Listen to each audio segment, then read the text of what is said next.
Hello guys, I'm back.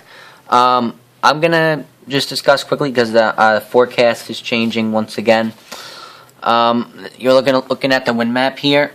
Now, once again, your Arctic cold front has moved through. It's going to be moving down here, and with that, you're going to have high pressure over here. That's going to be setting up. Over here. It's going to be setting up along with this disturbance. And this disturbance is going to be guiding this disturbance here. Now, there's a lot of cold Arctic air associated with this disturbance here. And that cold Arctic air is going to be moving south with it. And what's happening is you have cold, dry air here out ahead of this. And that's really suppressing snow band development.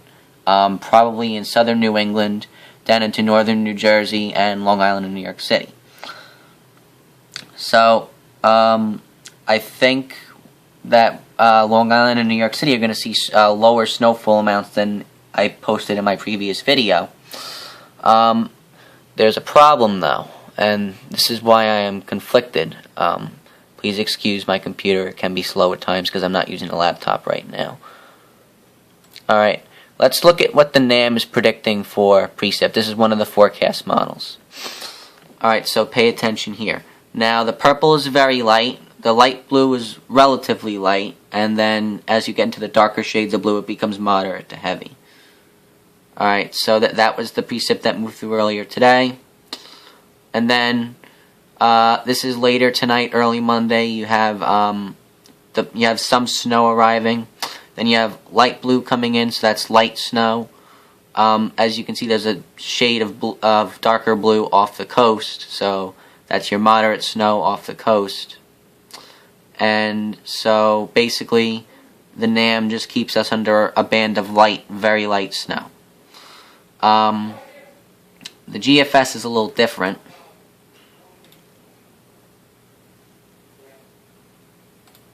If you come here, now look at what the GFS has.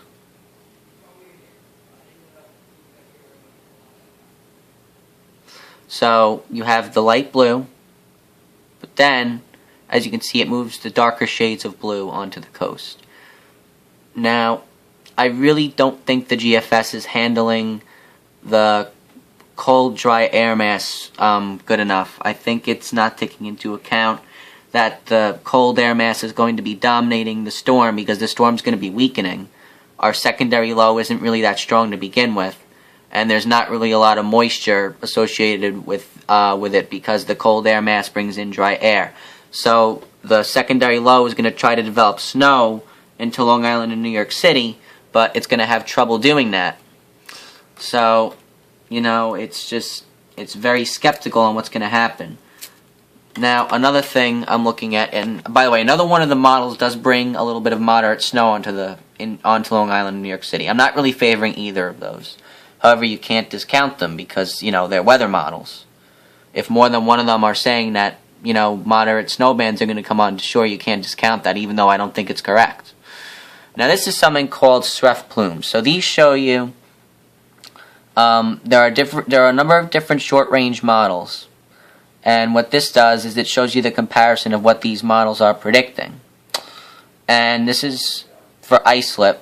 The big black line is the average. It comes out to about 1.5 inches.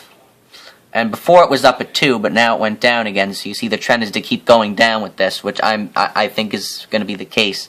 I think before the night is over, we might be looking at no snow at all. Maybe. Well, nah, it's probably not likely. We're going to get some snow, but it won't be a lot.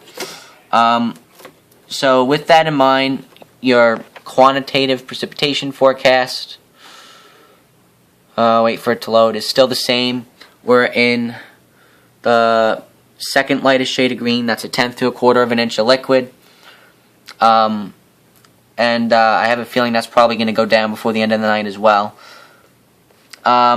So what does this all mean? And also another thing, the short-range model on the Storm Prediction Center's website isn't really working that well.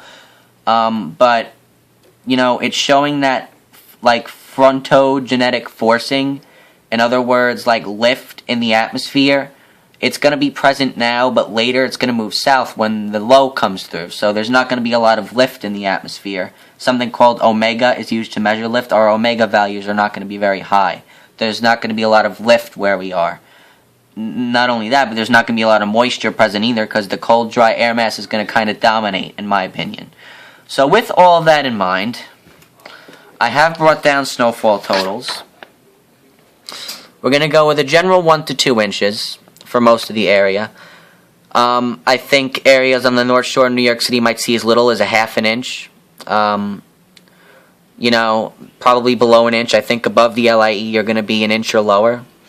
And then in between Sunrise and LIE you're probably going to be around an inch, maybe to an inch and a half. I think that's about it. Now the only reason I have the 2 to 4 line there from Sunrise south is just in case those couple of models that are suggesting snow banding comes in, just in case they're right. Because if that happens, then you're going to get an inch or two more snow.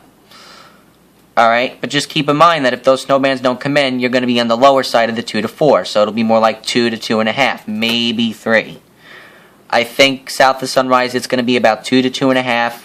North it's going to be an inch and a half to 2, and then north of the expressway, you know, half an inch to an inch. That's what I'm going with for now. And, you know, this does change up my main map a little bit, but not by much. I'm not drawing a new map, but your 3 to 5 line, which is over Long Island on this map, is just going to be shifted, you know, a little bit south. It's going to be south of Long Island in New York City. It's going to start right around Sandy Hook and go westward from there, probably just north of the Pennsylvania Turnpike. Your 1 to 3 line is okay, I think, but anybody north of New York City are going to be on the lower end of that, probably around a coating to an inch. So that's the change. We'll try to do a video update tomorrow on what's going to be happening throughout the rest of the week, but we're watching another system for Friday. That might impact the region, and then another system for the beginning of next weekend and next weekend as well. So there's 2 systems to watch coming up later in the week. Tuesday to Thursday we're going to be dry. There's going to be high pressure, cold air mass dominating. Arctic air, you know, it's going to be very cold. And then Friday that's going to change with the next system moving up the coast. We'll have a video on that tomorrow. Alright, thanks for watching, folks. Stay safe. Watch out for the ice accumulation in the mid-Atlantic there and southern Midwest.